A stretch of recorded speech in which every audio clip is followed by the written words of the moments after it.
Hi,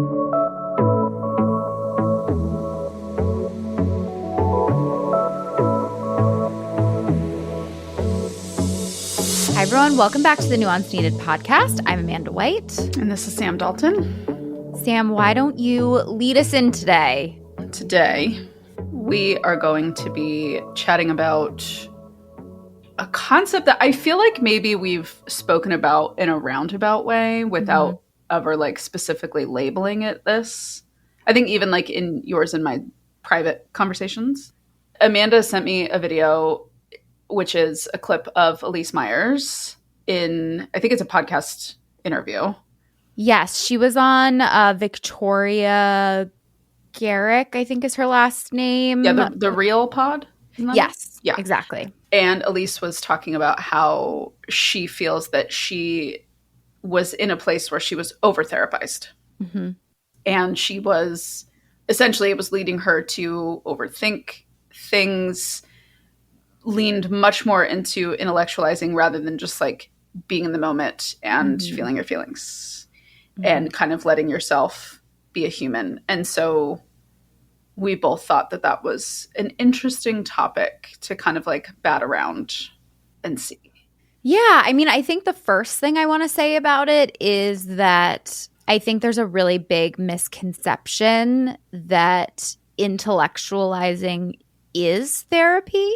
And I would say, like, if you are intellectualizing, you're not really digging in and doing some of the change work, the process work of therapy, because intellectualizing by definition is a defense mechanism where you are overthinking about things and trying to analyze things so much that then you avoid and don't have to actually feel what you're feeling or even kind of like make a plan for changing.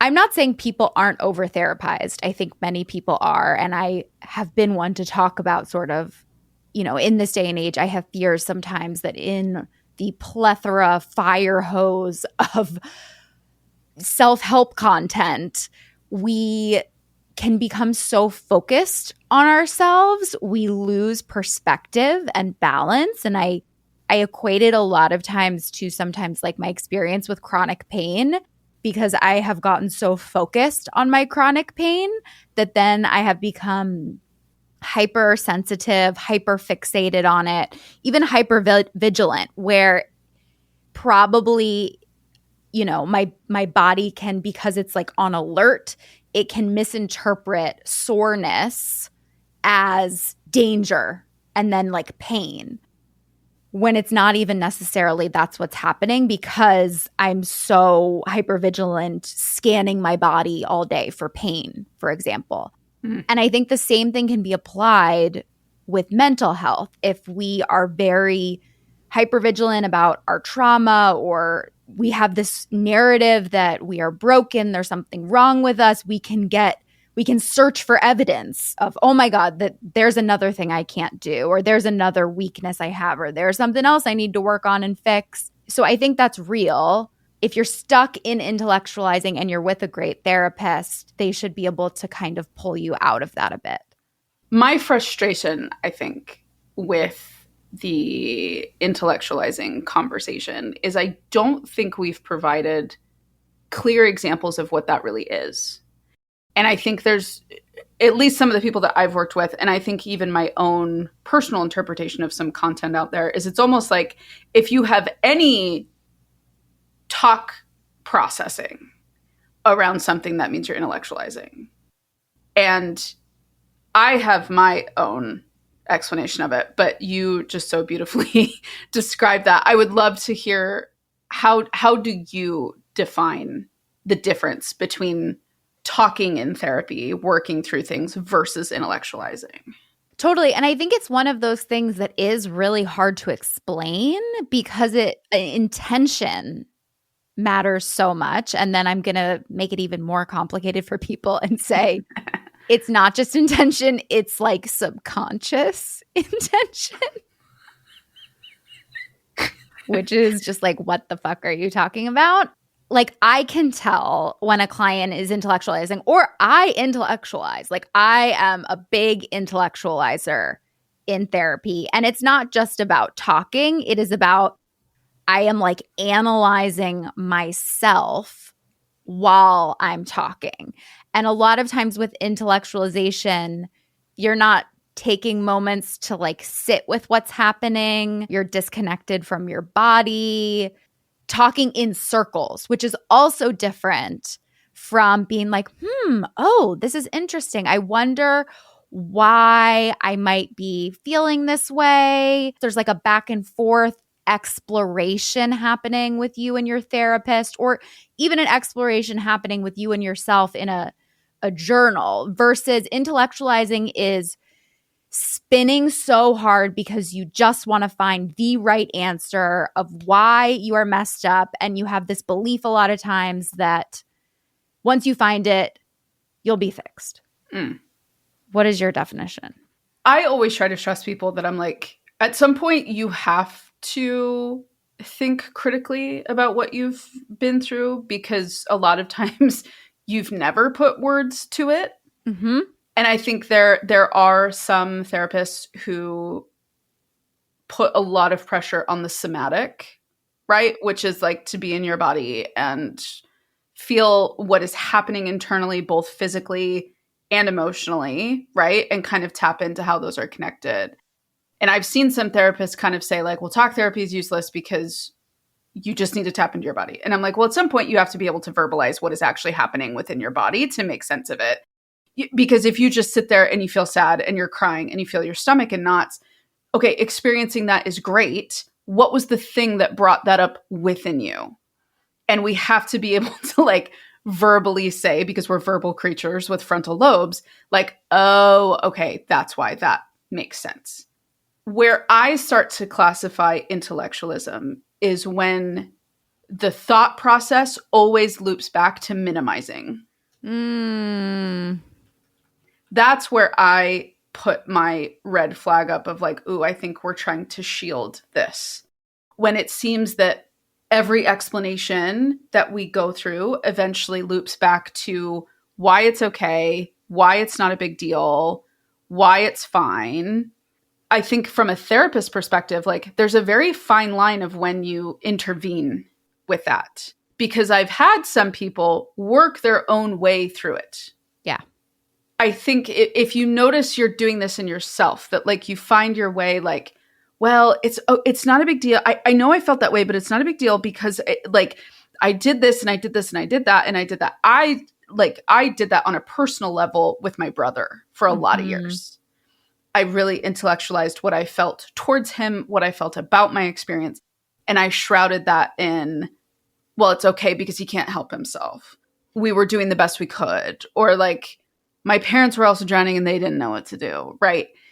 All categorically true statements, but dismissive of the fact that I had an emotional reality in that experience that I had kept frozen for a lot of years. And I had to allow myself space to experience that, even to the point, to give like a very specific example, in my journey of understanding that, there were moments where I had to allow myself to like legitimately hate my brother.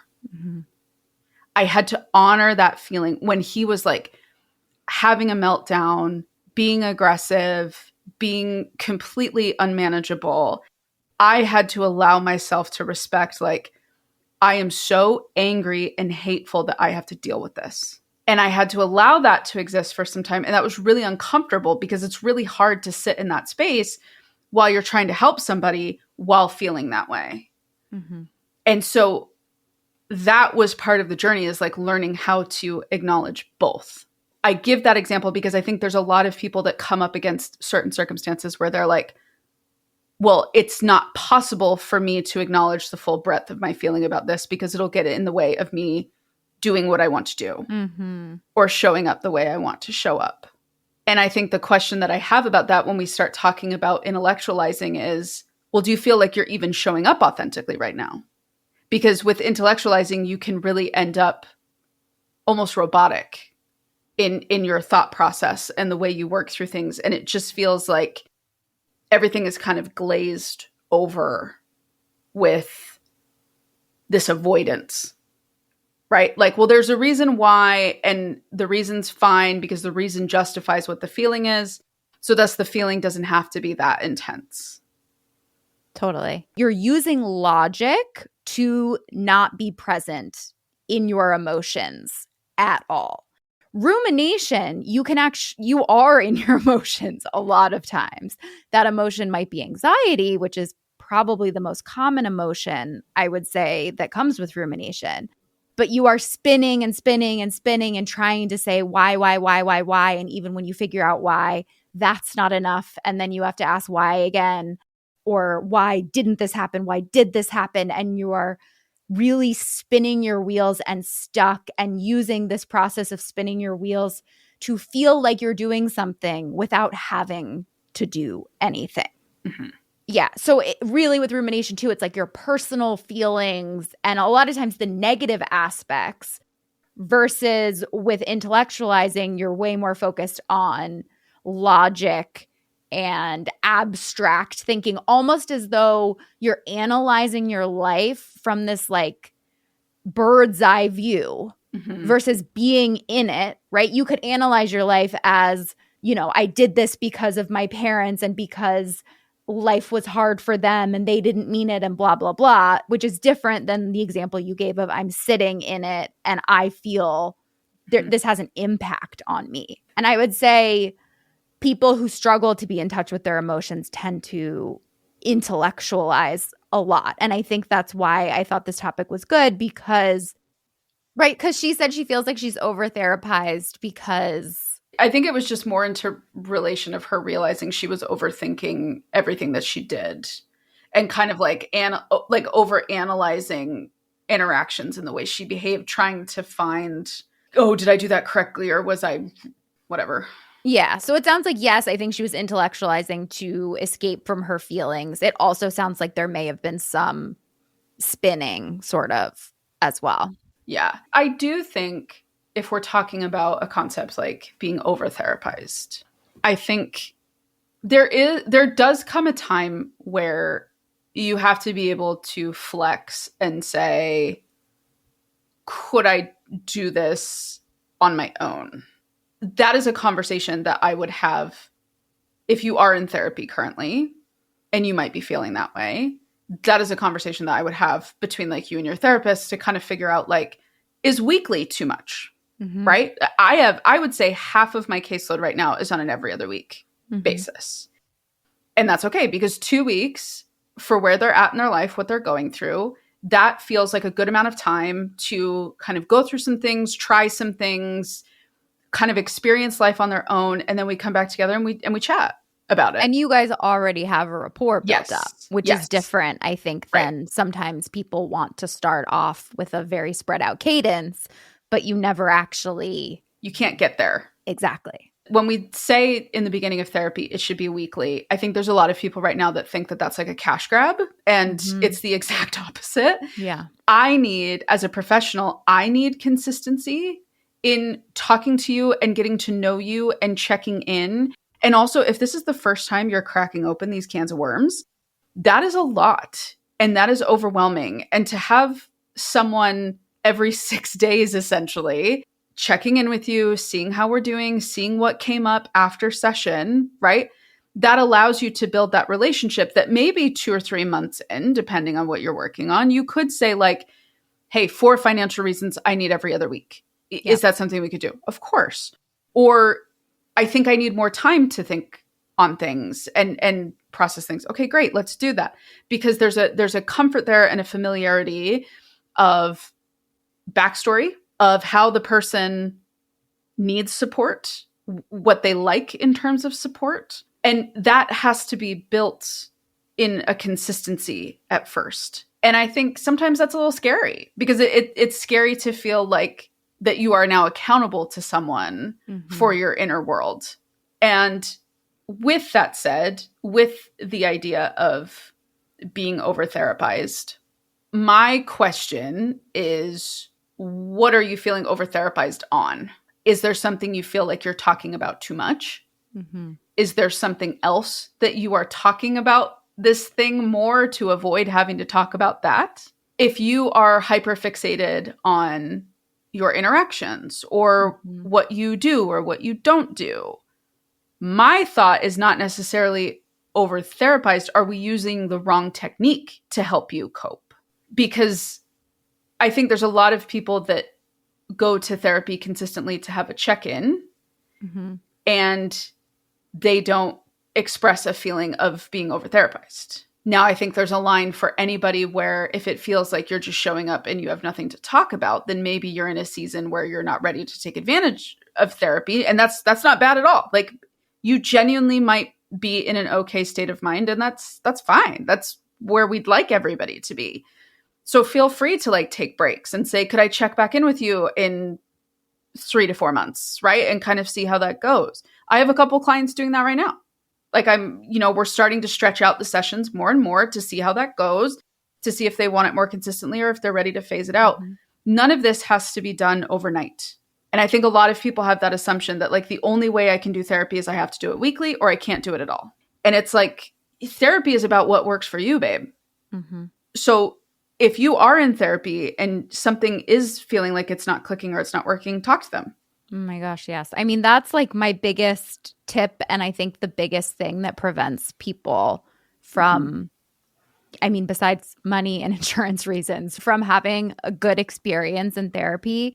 I think so many of us are so afraid to tell our therapist something, to say no, to share what works for them, what doesn't, to bring something up that's challenging or hard. And I'm always like, the best moments in therapy happen from those difficult, vulnerable places, from where there is friction, because then the relationship gets stronger. And also, this is a collaborative relationship. It's not just me telling you what to do. You are very much an active participant. So it's really important to be honest with your therapist. And I think too, to your point, Sam, I think some people are afraid to tell their therapist they want to drop down or tell them about something because they're afraid the therapist will just say no. And obviously, a therapist is entitled to their clinical opinion, depending on what you're dealing with, right? If you're struggling with getting sober, you have severe trauma, you have other big things going on, you've been in like multiple crises, they can give a clinical recommendation that they think you need to see them more often. But in general, like, your therapist is really there to support you and help you work through what's important. Even if they have a different opinion, it is like their job essentially to understand and support your opinion of what you think is going on in your life too. So we have to hold both of those things at the same time. And also, like, be prepared that, are you wanting to stop therapy because you don't need it? Or have you hit on something that you don't feel prepared to talk about? Or are you genuinely like, maybe it is that? And it's like, okay, like, that's fine too. I think we go through phases. You just had a baby. You have a big upheaval happen where you're not in the right headspace to dig into something. And that is okay too. It's just like owning it. Right. And that's what I'm saying is like, we can hit upon something and the hitting upon it is enough work for the moment. Yeah. And I think I tell people all the time, I'm like, guess what? We can just look at this right now. We don't have to do anything with it. We can just look at it. And then we get a little down the road and it's like, could we touch it? Right? Could we put up like an index finger to it and see what happens with that? But like, have the confidence to be collaborative in that space and say like, oh, this feels like a lot.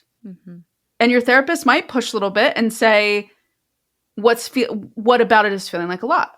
But allow yourself space to explore all of that and then use that information to make the decision that's best for you. Because I've had clients who stuff comes up and they're really resistant to it at first, and we kind of challenge a little bit and they realize like, oh, I've just always been resistant to this, right? Like, that's just my baseline. Or I've had other people come up where all of a sudden they're able to see something clearly. And they're like, I think I need to sit with this for a little bit before we go there. Okay, great. What are the other things that we've been talking about that you want to circle back to? Or do you need to take a couple weeks off and kind of process and then come back when you feel ready? Like, I think all of this is saying sometimes the online discourse, as it does with anything, it becomes this binary. It becomes this very rigid, black and white, all or nothing. It's either this way or it's either that way. And that's not it. You have your individual experience in your individual life, and you get to be collaborative of what works best for you and your scenario. Every single one of my clients on my client load is different in what we're working on, the way it impacts them, what they are concerned about, what they aren't concerned about. And that's my job to field that. It's not your job to try to fit into one specific mode or thought process or concern.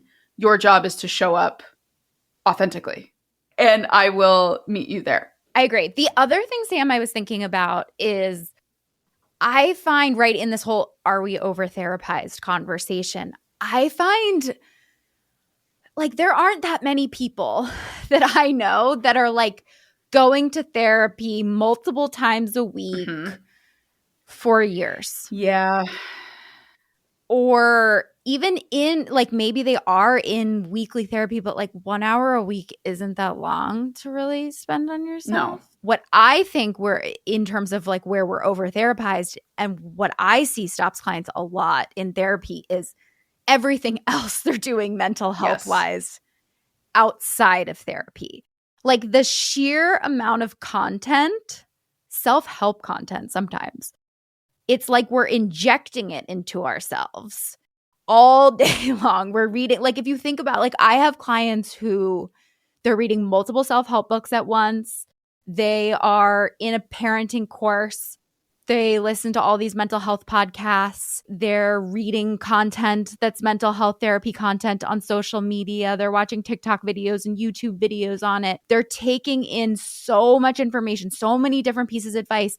And then it really sucks because sometimes then the work you're doing with them is like unraveling all of the self-help content they're injecting all week. So I think sometimes what we talk about as over-therapized isn't even necessarily about therapy itself. We're just like over self-helped. Yes. We're like obsessed with trying to be better versions of ourselves and figure things out. Because even I'll bring it back to my pain example. It's not that I'm going to PT too much. It's that I'm getting massages. It's that I'm rolling. It's that I'm stretching compulsively. It's that I'm Googling about my symptoms. It's that I'm coming up with these theories about why this is happening to me.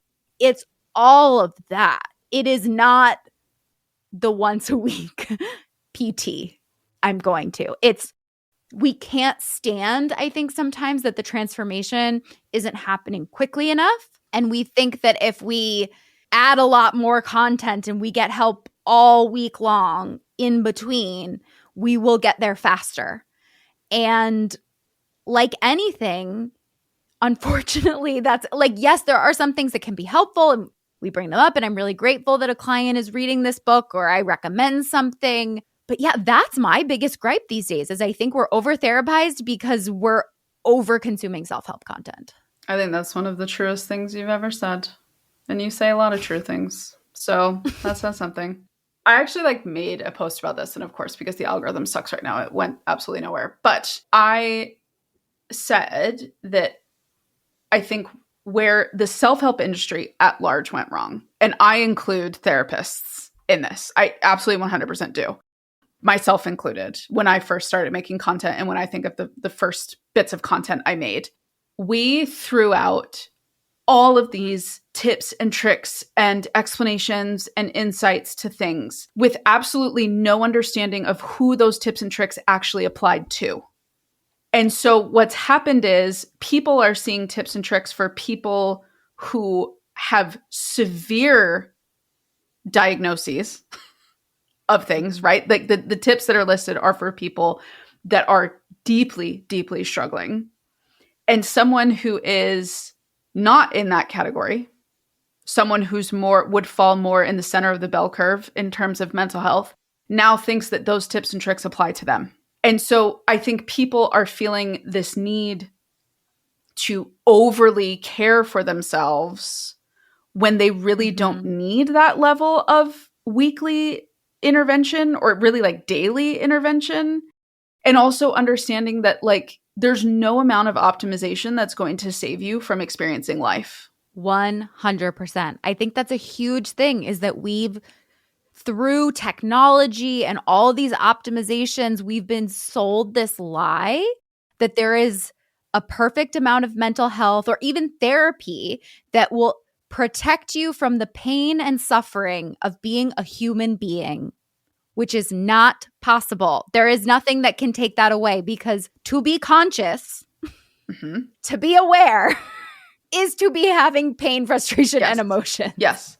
And I think that's what gets so vastly misunderstood about therapy is good therapy is about helping you figure out how to navigate those things without having to minimize them.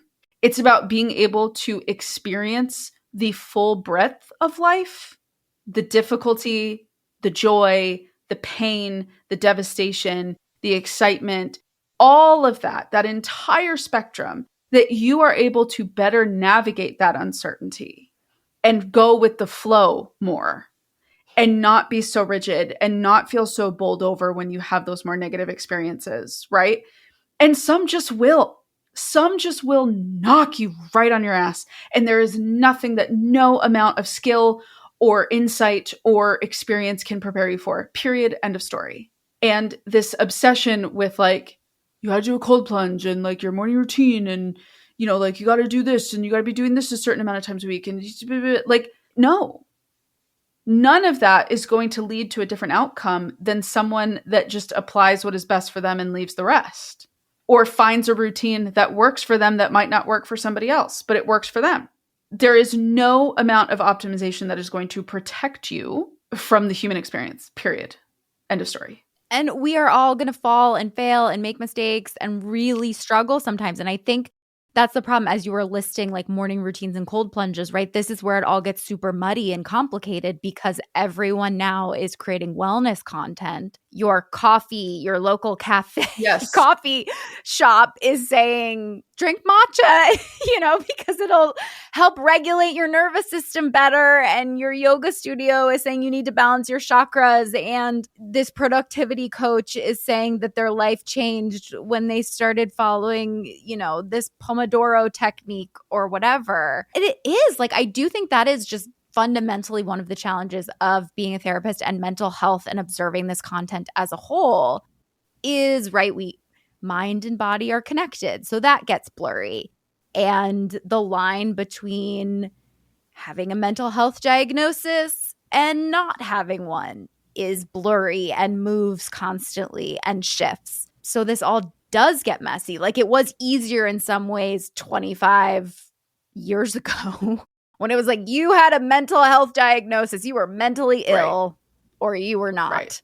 And spectrums are great and helpful. And so many people are getting tools and access and words and language, which was needed and positively corrected. I just worry we are drowning in content. We don't even have a moment to sit with ourselves, because, yeah, if you are, you know, it's very easy to intellectualize everything if you are constantly just ingesting tons and tons and tons of content. And just information.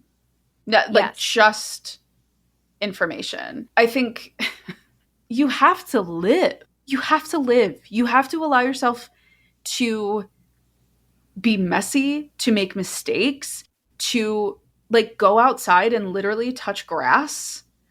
Mm-hmm. And part of why you're spitting out is because you haven't given any energy outlet to that internal energy that you're just sitting on. So it's like, if you've been in your house all day, go for a walk. Just go outside. Stop looking for some like large, I don't even know what, like philosophical answer to like make sense of why you're feeling what you're feeling. No, you just haven't been outside all day. Go on your porch. Take a deep breath. Like, sometimes it is that simple. Put your face out the window and breathe in the cold air if you can't go outside. Literally, like, do anything.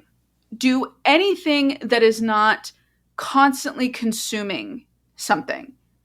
And I think if we even go back to so many people, let's talk about dating, friendship, third spaces, family relationships. So many people are so fearful of those spaces because of how emotionally fraught they are and how vulnerable those spaces are. And I get it. It's tough.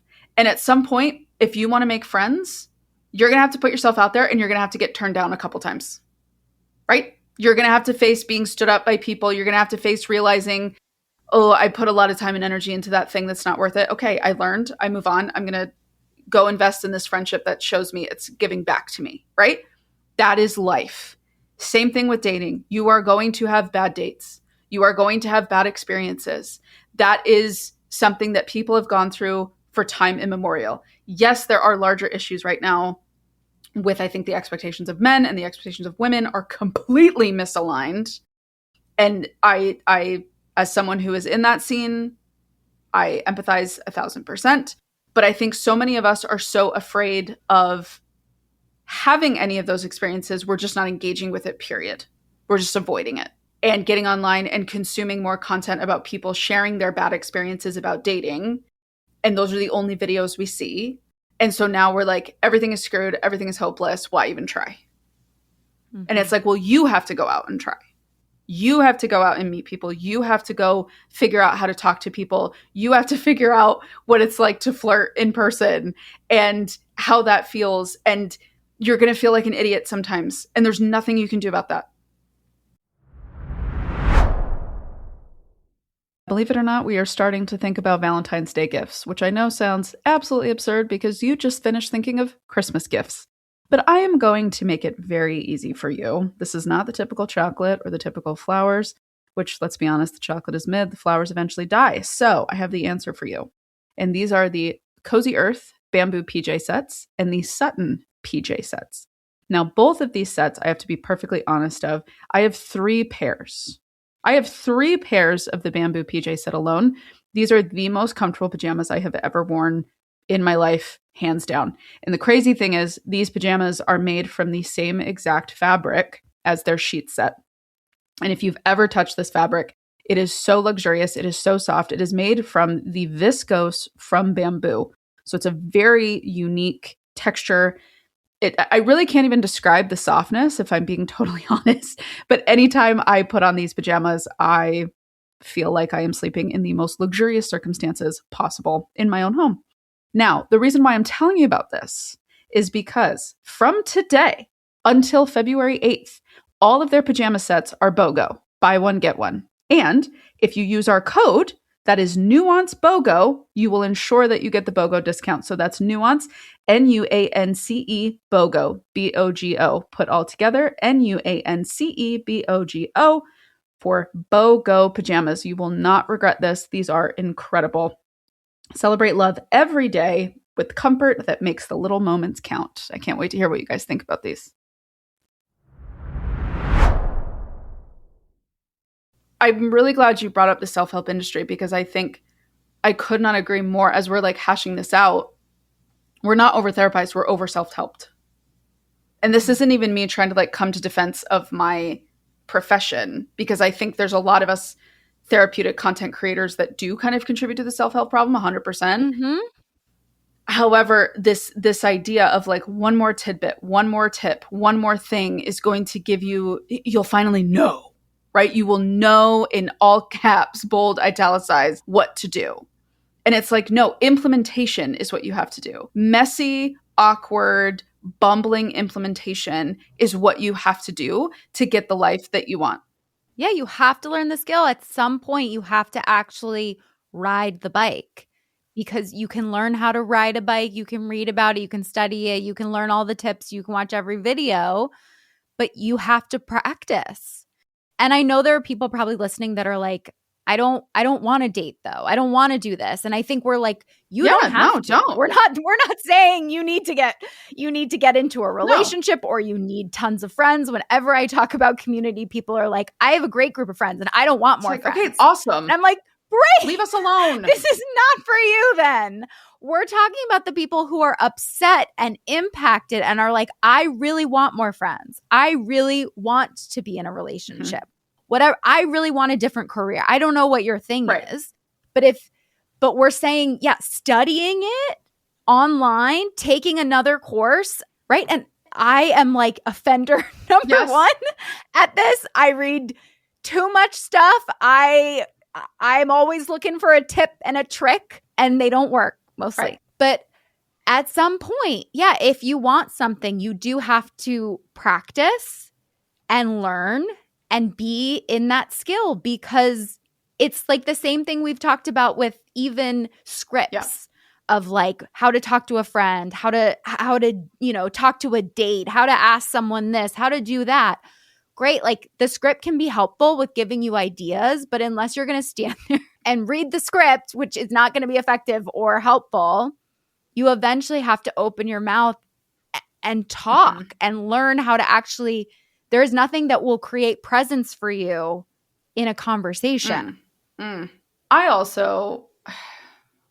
think people just need this might be off topic, but I think it's in the same like vein.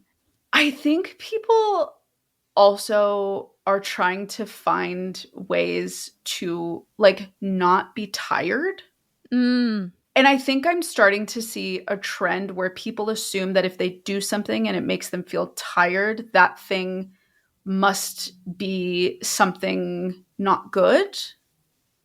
Or there's something Tell me more. or there's something bad about it. Because I think, I've seen posts and stuff that's like, I'm sitting at my desk typing with a brain that was built to eat berries in a cave. Or, like, what makes you feel alive? What makes you feel energized?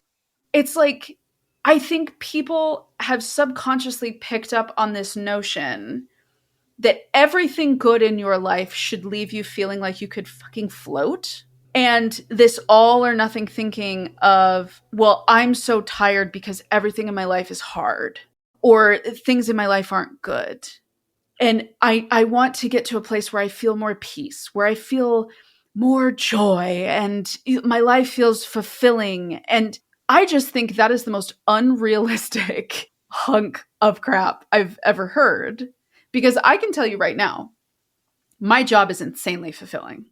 I have had some wraparound moments in the last few months with some clients who we've really gotten through some very clear experiences that have been very emotional for me in a very powerful way, and realizing like the depth of the work that we do and the space that we provide, and allowing myself a little bit of credit for helping that person navigate that. And let me tell you, at the end of the day, my brain is fried. I'm exhausted at the end of the day. And if I made the assumption that me being tired meant that everything about my job was bad, I would have had to quit 2 years ago and had to completely pivot.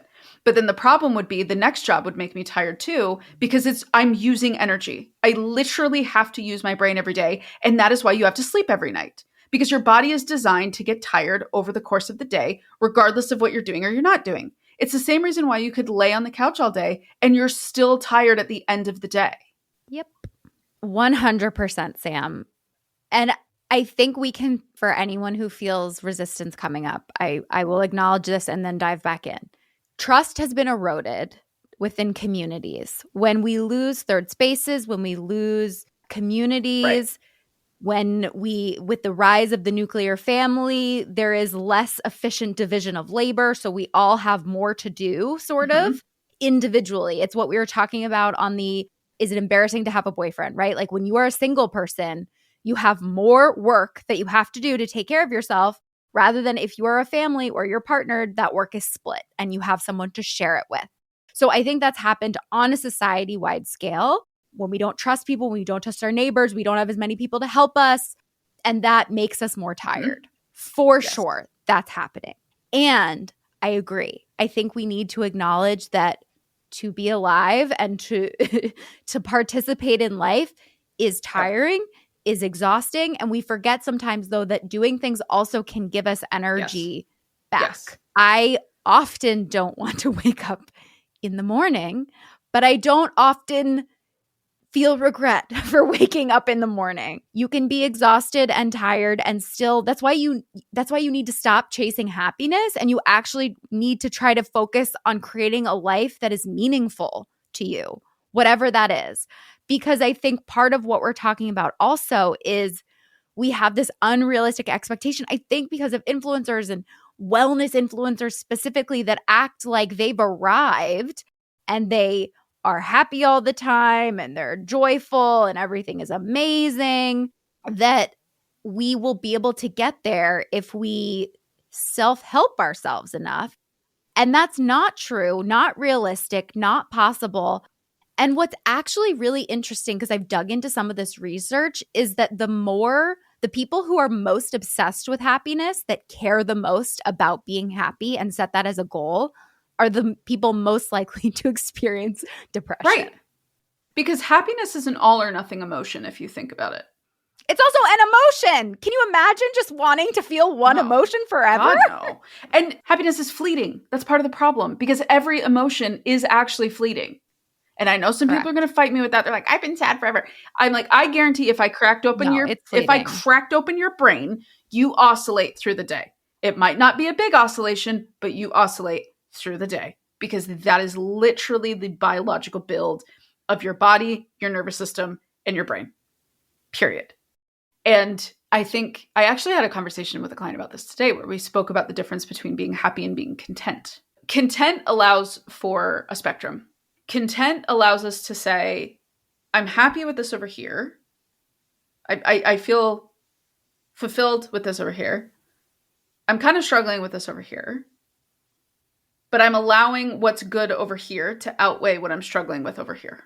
Nothing is negating the other.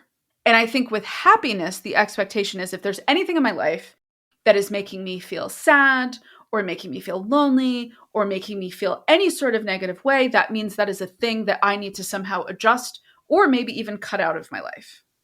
Yes, I love that. The also really fascinating part of this research, which backs up what you're saying, is that a lot of times the people that are most obsessed, like if you set happiness as a goal, you are often the most unhappy in moments where you think you should be happy, because you have this experience of like, I've arrived, I made it, I should be so fulfilled right now.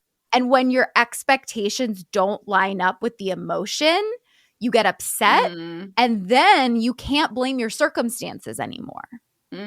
Right? A lot of us feel like the reason I'm unhappy is because I don't have a boyfriend, or I don't have friends, or I don't have a good job, or I don't have a nice apartment, whatever. So then when you get it and you're still unhappy, you blame yourself, and then you feel way worse. But I love this idea of contentment, because to me, even just, I mean, I've heard the idea of like aim for contentment instead of happiness, but the way you described it, Sam, it just feels like this wide open space where multiple things can exist at the same time. And it's actually very helpful for me right now, because I've been stuck and beating myself up a lot lately about parenting and just how hard it is and how intense it is. And why am I not a better parent? Why am I not able to handle this more? When will it get better? Blah, blah, blah, blah. And I think if I can kind of back up from it and be like, this is a season, this is hard, but like I am overall, like it kind of can make you acknowledge that what you have is good and right, even if it's not exactly going how you want it to feel. Right. Something being different from your expectations doesn't necessarily mean that thing is inherently bad. Yeah. And I think parenting is a really powerful example, because I think it's the easiest place sometimes for people to have very high expectations for what it will be or what it won't be. And then when those things bleed together, that is stressful. And I think it's really easy to blame yourself just because you're like, especially if you have a young kid, you're like, I mean, this is who they, and then you can go down rabbit holes of like, is this wrong with them? If I did this, if I took another course, if I learned another, but like, this is where my rabbit hole clearly goes down of how can I fix this? How can I make this better? How can I enjoy this experience more?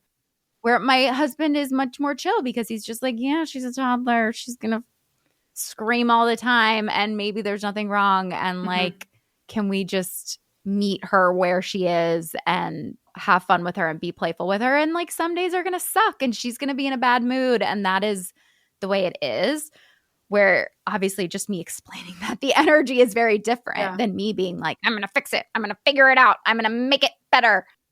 Obviously, I'm not content in those moments. Well, and I think that is trying to control a situation that we feel powerless in. Totally. And when we have somehow in our life been able to create the illusion that we do have control over things. The first time you come up against something that rips the duct tape off of that, that's a painful experience. I think that's what parenting does for a lot of people, in my opinion. I've been trying to understand, like, what is it about parenting sometimes that is so, I mean, it's like so many levels. But it is, I think, one of the first experiences people have, especially I think of like women who are perfectionist, high achievers, have been able to hold their breath and squeeze hard enough to make themselves fit into anything and make anything happen. And then you like lose it in parenting and you have to surrender to it. The anxiety that parenting brings to people is like, I've just been trying to remind people, like, evolution is really hard to mess up. Like, your kid will eventually stand up. Your kid will eventually walk. Your kid will speak, short of something being legitimately neurologically wrong, which your doctor will point out to you. If you are loving and kind and patient and willing to repair, and you play with them and you listen to them and you engage in their interests and you take them out into the world, there are a lot of problems that you will skip over because you are just simply living with them. Right. And, the 17 children that I've raised, I know for this to be true. Well, this is where I trip up, Sam, because like logically I know that. And then I'll give you the example of my daughter is in swimming lessons. We're trying to get her to learn how to swim. It is a very long process. She is in this phase now. Every week I'm like, is it going to be better? She went through a phase of hating it less.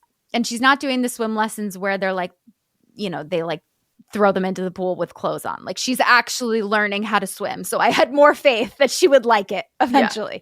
Most weeks she screams, she yells at the teacher. She told the teacher last week to get off of her. Like, whoa. It's intense. It's intense. And I'm just like, I mean, if I had like, heart rate data, I'm sure it would be really, really bad, which is why I don't allow myself a wearable device. But right. And after the lesson, I came out to the teacher and I was like, because I also have this dumb thing where I'm like, oh my God, the poor teacher. This is terrible. She must be having a miserable time. Maybe my kid is like way worse. Maybe this is the wrong time. Maybe we should stop. All of that. So I came to her and I was just like, yeah, like, I know this is really intense. And it seems like it's been intense the past couple weeks.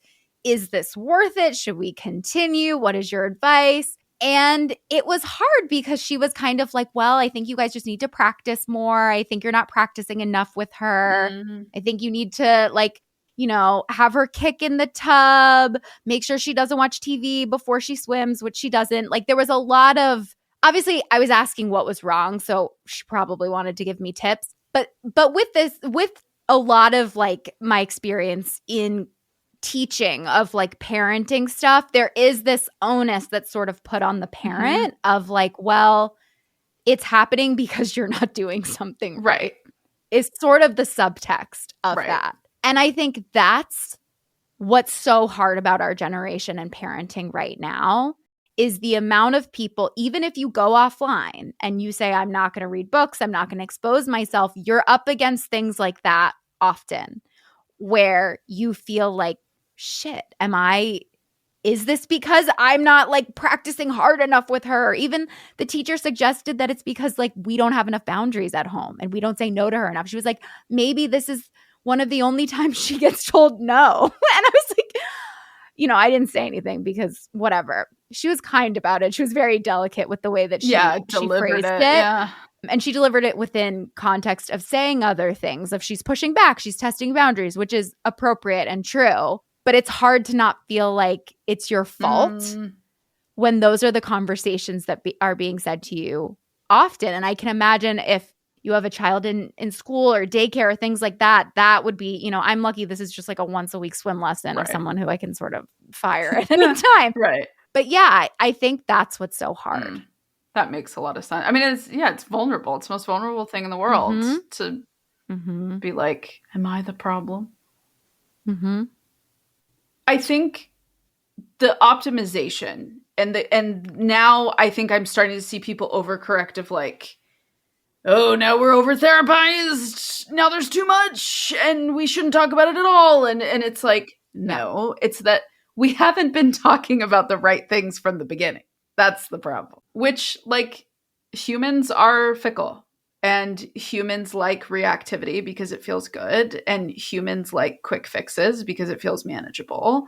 And most people are not trained at all or socialized at all in how to sit in the discomfort of duality, right? And so a lot of this is new for most people. And what I want to say is, like, a good life, a life that feels full to you, a life that feels intentional to you, meaningful, purposeful, whatever terminology you want to put to it, it's going to be exhausting. You're going to be tired. Mm-hmm. If you care to show up for your work and show up for your kids, you're going to be tired. If you care to show up for yourself and show up for your friends and show up for your family, you're going to be tired. Effort in and of itself is fatiguing because it's designed to be. That's why you go to sleep at night. I really want to stress that again. And again, your brain literally, I read this study. We still don't know why people sleep. And I read this study that it's because, like, your mitochondria, like, freak out if they don't rest. Like, let me go to bed. They, like, blow up, like, or dissolve. It's very strange. They don't totally know. That is fascinating. I didn't realize that. Mm-hmm. I assumed there was just, like, some answer that I didn't know about. But I didn't care to know about. They think it's, like, evolution all the way back from, like, because falling asleep things would just feels magical. That's the best. But it's also really evolutionarily bad if you think about it. Yeah, because you can, like, you're super vulnerable. Like, you just get eaten pretty easily. But anyway, today in my bed with my lovely cozy earth sheets, my door shut, temperature at a balmy 65. Hell yeah. Like, shut her down for the night, boys. Anyway, I think, yes, I just as you did earlier, like, I want to call attention to systems. Yes. Systems are at play. Capitalism sucks. Things are hard right now. I totally get that. I validate that all day long. And I think something that has been insanely powerful to me in this time is being radically accepting of my individual power and authority over my own life. And I think in the last couple of years, as I've enacted some massive changes in my life, it's been crazy to see how much control we actually have over our life. We can't fix everything. We can't ensure a particular outcome, but we can decide we want to do something and then try to do that thing to the absolute best of our ability. Mm-hmm. And I've found, in the last, how long have I been here? 7 weeks? 7 weeks? Mm-hmm. I have been nonstop. Go, go, go, go, go. I've been working. I've been seeing people. I've been doing things. I've been going places. I've been out and about. And I'm tired. And even yesterday, I had this panic moment where I was like, dear God, I feel body aches and chills. Please, please don't let this be happening. But I slowed down and took the night off and I rallied. And today I definitely feel better. But, like, I'm tired.